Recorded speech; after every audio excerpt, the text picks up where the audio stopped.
Baiklah, Assalamualaikum warahmatullahi taala wabarakatuh. Sebelum saya membawakan topik saya kali ini, saya akan memperkenalkan diri saya terlebih dahulu. Nama saya Abdul Ghafur dengan NIM 2023-31047, dan topik yang saya akan bawakan kali ini yaitu dampak artificial intelligence pada pekerjaan. Langsung saja, mengapa topik ini penting? AI memang hadir di dunia kerja.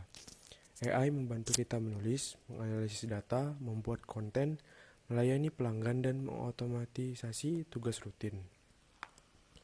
Lalu, ini juga merupakan perubahan jenis pekerjaan.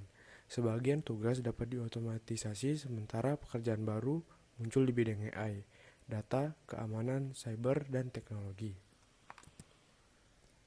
Dan yang ketiga, topik ini penting karena ini merupakan tantangan masyarakat. Kunci menghadapi perubahan bukan menolak AI, tetapi meningkatkan keterampilan dan menggunakan AI secara bertanggung jawab. Lalu, temuan utama menurut data Future of Jobs Report tahun 2025, sebanyak 170 juta pekerjaan diproyeksikan tercipta. Sebanyak 92 juta pekerjaan diproyeksikan terdampak atau displaced, plus 78 juta pertumbuhan bersih pekerjaan. Nah, selanjutnya kita akan ke contoh kejadian faktual. WEF mencatat bahwa pekerjaan seperti kasir, petugas tiket, asisten administratif, dan sekretaris eksekutif termasuk peran yang diproyeksikan menurun. AI, pemrosesan informasi, digitalisasi, serta robotika menjadi pendorong utama perubahannya. Lalu contoh yang kedua, WEF menempatkan Big Data Spesialis, Vintage Engineer, AI, dan Machine Learning Spesialis, serta Software dan Application Developer sebagai kelompok pekerjaan yang tumbuh secepat secara presentasi. Langsung ke pengaruh positif AI terhadap pekerjaan. Yang pertama, terhadap produktivitas. Tugas repetitif dapat diproses lebih cepat sehingga waktu manusia dapat dialihkan ke pekerjaan bernilai tinggi. Lalu, peluang pekerjaan baru. Pertumbuhan kebutuhan pada AI, data, software, keamanan cyber, dan bidang teknologi membuka jalur karir baru. Lalu yang ketiga ada augmentasi manusia.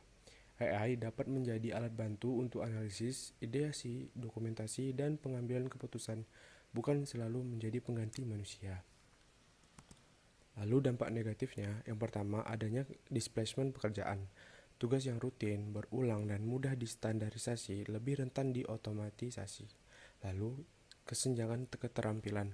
Perubahan teknologi dapat membuat keterampilan tertentu cepat usang jika pekerja tidak melakukan upskilling atau reskilling. Lalu yang ketiga, pengaruh negatifnya, ada resiko penggunaan AI. Ketergantungan, kesalahan output, lalu ada bias, dan kurangnya pengawasan manusia dapat menimbulkan masalah di tempat kerja yang disebabkan oleh AI. Nah, apa yang harus dilakukan masyarakat? Yang pertama ada belajar AI secara kritis. Pahami kemampuannya, keterbatasan, dan risiko daripada AI. Lalu upscaling dan reskilling.